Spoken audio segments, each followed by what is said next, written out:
안녕하세요. 효모사피엔스의 김만재입니다. 안녕하세요. MC존입니다. 이번 시간에는 미국 드레이크 양주장의 베스코스트 IPA와 미국 디 알케미스트 양주장의 헤디 토퍼를 다뤄보도록 하겠습니다. 오늘은 대단한 맥주 하나가 나왔네요. 네, 트렌디한 크래프트 맥주를 즐겼던 분들이라면 한 번쯤 그 이름은 들어봤을 맥주죠?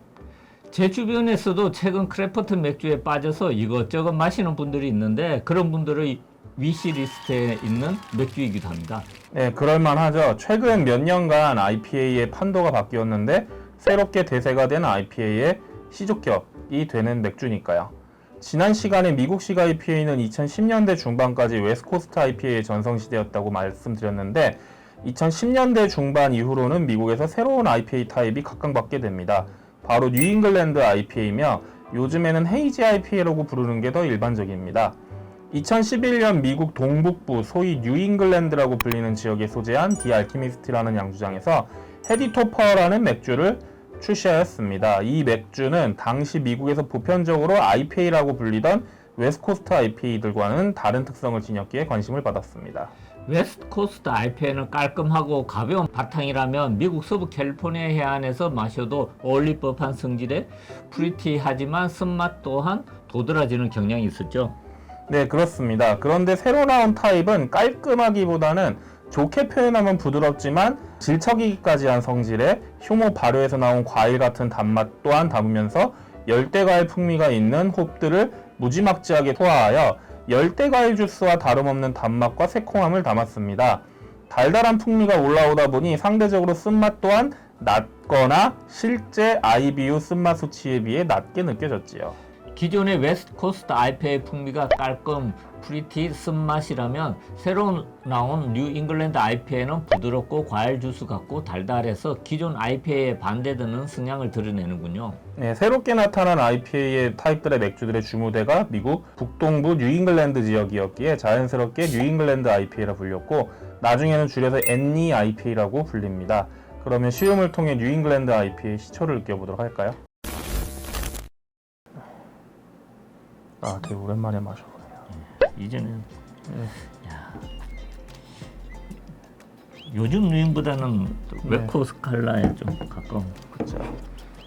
이제 외관은 확실히 좀 탁한 느낌이 좀 있고요. 예, 탁한. 색상은 밝아요. 예. 색상은 밝아서 뉴잉글랜드 IPA가 어두운 색은 없죠. 가끔 이제 웨스트코스트 IPA나 옛날 IPA 보면 빨간 IPA도 있는데 뉴잉글랜드 IPA는 색상이 어두운 편은 아니고 향은 그 뉴잉의 향기가 있는데 그 이제 되게 트로피칼 프루트랑 그런 약간 시트러스 계통이랑 단과일 같은 느낌도 좀 있고 효모 발효향도 있고. 근데 이게 재미있는 게 예전에 이 맥주가 제가 예전에 사계라는 펍 운영했을 때 이제 그 당시가 한 2015년 막 14년 이럴 때여서 막 사람들이 막 이걸 가져와서 막 최신 그때는 유행작이었잖아요. 막 진짜 차원이 다른 IPA라고 해가지고 했었을 때는 진짜 향이 와 이런 향이 나는구나 그랬는데 지금은 좀 요즘 뭐 워낙 놈들 놈들이 많으니까 익숙하네요. 시음을 해보면 탄산기가 생각보다 조금 있네요.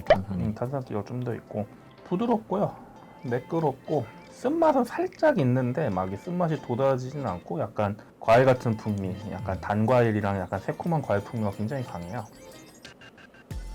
근데 마시고 나서는 좀 쓴맛이 나요. 쓴맛에 뒤에서 쓴맛이 처음엔 잘 못 느꼈는데 약간 과도기적. 특히 요즘엔 유인 같은 경우는 워낙에 이제 쓴맛을 완전 제거, 제거하기보다는 뭐 거의 못 느끼는, 못 느끼게 하는 단 맥주들이 많다 보니까 이게 어떻게 보면 초기작이잖아요. 약간 과도기거든요. 웨코랑 웨코랑 유인 사이에 약간 과도기적 느낌이 좀 있는데 탁한 면은 있지만 컬러도 좀 더 웨코 느낌이 좀 더 있는 것 같고요. 요즘 유인보다. 어쨌든 맛있네요. 맛있어요. 훌륭한 맥주입니다. 헤디 토퍼로부터 유발된 새로운 IPA 시대는 2010년 중반 이후로부터 본격적으로 열리기 시작합니다. 유행의 선두주자가 된 양주장들은 크래프트 맥주계에서 잔뼈가 굵은 양주장들보다는 비교적 작은 신생 업체면서 트렌드나 변화에 유연한 업체들이었습니다. 미국 크래프트 맥주계에서 잔뼈가 굵은 곳들을 예로 들면 뭐 스톤이나 시에라 네바다, 발라스트 포인트 등등 이런 업체들이겠군요. 네, 그렇습니다. 그 뉴잉글랜드 IPA가 막 유행하기 시작하던 시기에는 아무래도 기성 크래프트 맥주 양주장들의 대표 IPA들은 미국 전역에서 안정적으로 공급되던 웨스트코스트 IPA들이었습니다.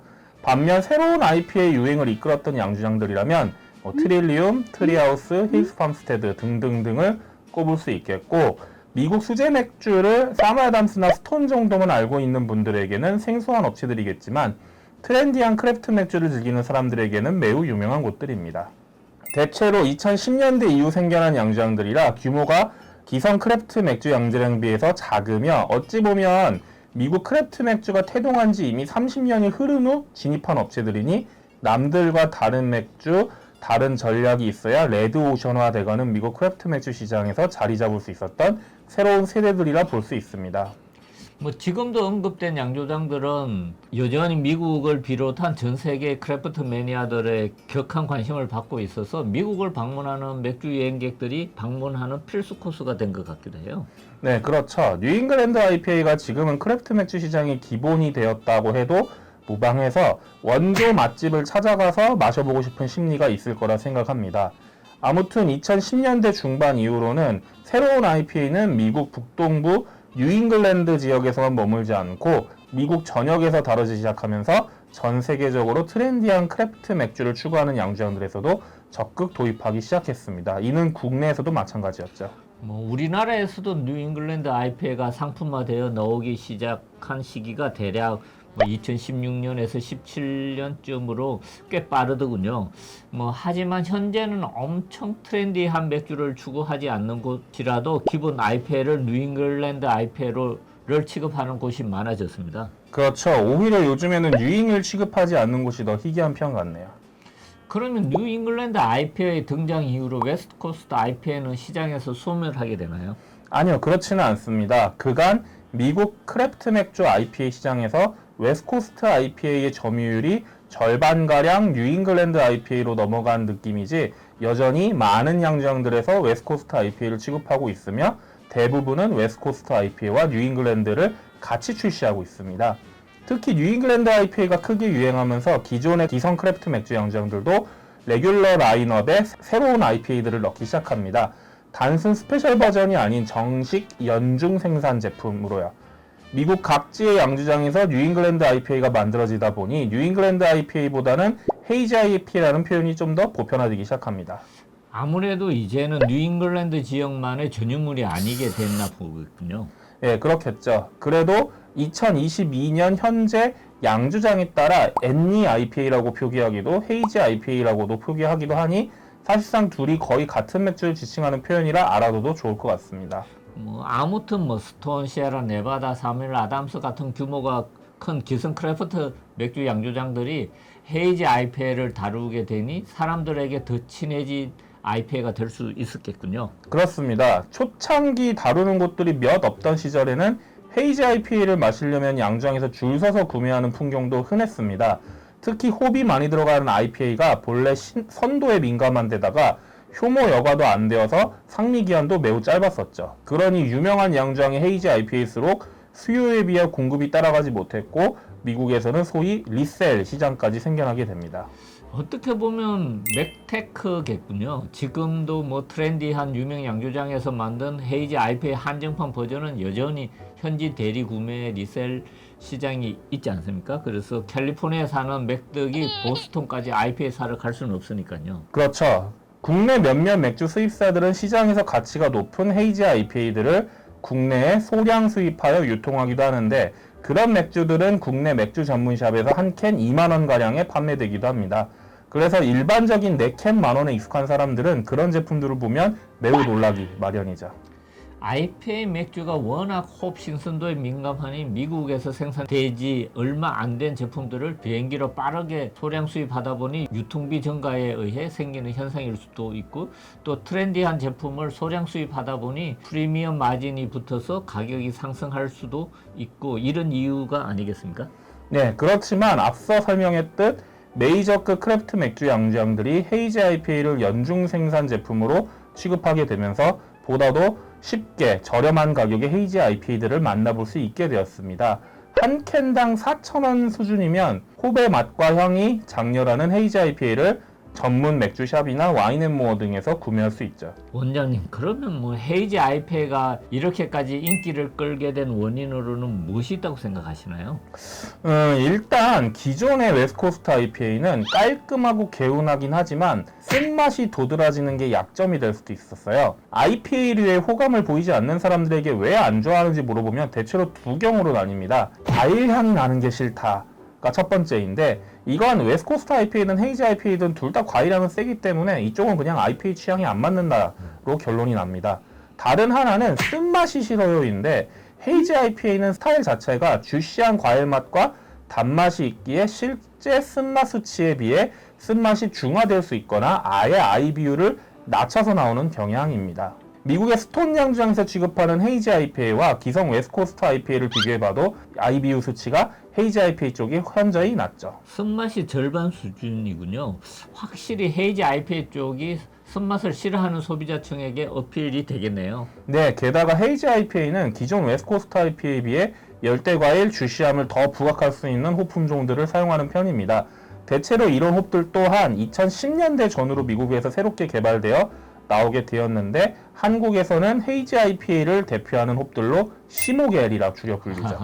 시트라, 모자익, 갤럭시군요. 예, 그렇습니다. 초창기 IPA에 쓰이던 미국 홉들은 시트러스한 과일 풍미와 함께 솔, 풀, 흙, 나무 등등의 과일스럽지 않은 풍미들도 함께 지닌 편이었습니다. 그래서 새콤함과 더불어 상쾌하면서 쌉싸름한 맛들을 이스트코스트나 웨스트코스트 IPA에서 느낄 수 있었지만, 헤이지 IPA 주력으로 쓰이는 홉들은 헤이지 IPA용 효모가 만들어내는 과일스러운 발효맛과 시너지를 일으켜 더욱더 과일 주스와 같은 상큼하면서 단맛을 뿜어내는 데 알맞았습니다. 미국 크래프트 맥주 시장에서 IPA뿐만 아니라 홉에서도 세대 교체가 일어난 셈이군요. 그렇습니다. 그래서 헤이지 IPA에 어울리는 풍미가 지닌 홉들은 그 가치가 엄청나게 오르고 있는 상황이죠. 세대 교체는 나름 소비자층에서도 일어나게 되었습니다. 이게 무슨 말이냐면, 적어도 크래프트 맥주를 10년 이상 즐긴 사람들에게는 미국 IPA 대표는 웨스트코스트 IPA지만, 근래 크래프트 맥주를 즐긴 사람들에게 미국식 IPA는 헤이지 IPA로 인식하는 현상인 거죠. 이건 마치 축구선수 호나우도의 대표가 브라질의 호나우도냐 아닌 포르투갈의 호날두냐와 비슷한 경우인데, 참고로 저에게 있어서 축신 호나우도는 브라질의 호나우도입니다. 하지만 어린 축구 팬들에게는 포르투갈의 호날두가 더 익숙하겠죠.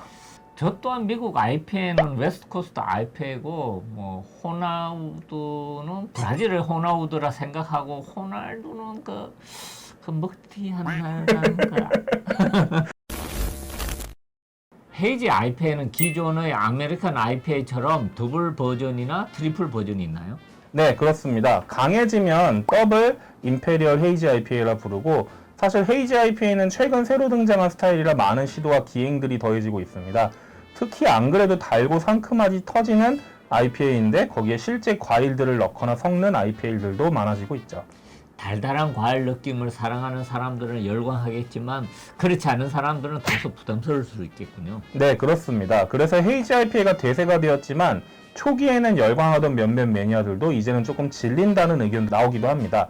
아무래도 단맛이 기반되는 맥주라 그런 것 같고요. 단맥주다 보니 여러 잔 마시기에는 시음성에는 한계가 있다는 거죠. 어찌 보면 그런 부분을 깔끔하고 개운하게 떨어지는 웨스트코스트 IPA의 장점이었는데 말이죠. 네, 그 부분이 많은 양주장들에서 웨스트코스트 IPA와 헤이지 IPA를 같이 취급하는 이유인 것 같습니다.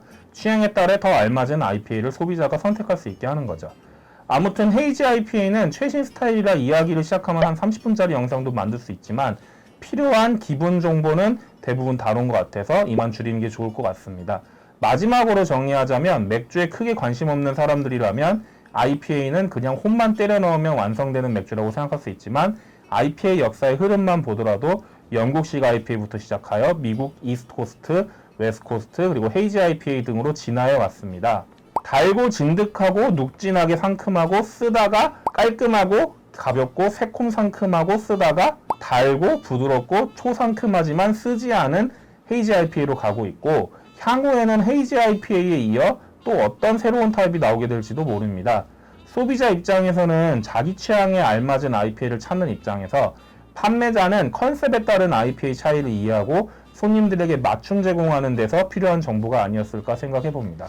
그렇군요. 아이페이 매니아들에게는 도움이 된 영상이었길 바랍니다.